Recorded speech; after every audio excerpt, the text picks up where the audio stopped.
હળવદ શહેર નજીક નકલંક ગુરુધામ શક્તિનગર મંદિર સામેથી મોરબી એસઓજી ટીમે ₹7.96 લાખના મેફેડોન ડ્રગના જથ્થા સાથે 2 શખ્સોને ઝડપી પાડ્યા. બાબતે પ્રાપ્ત માહિતી મુજબ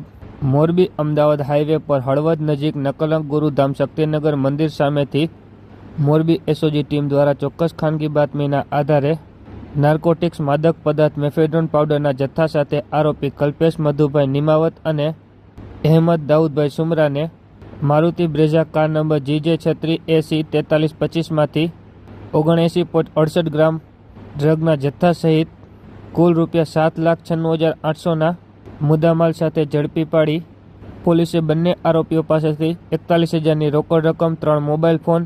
તથા એક કાર સહિત કુલ ₹13,48,800ના મુદ્દામાલ કબજે કરી બંને આરોપીઓ સામે શુક્રવારે સવારે 10 વાગ્યે ગુનો નોંધવા તજવીજ શરૂ કરી છે.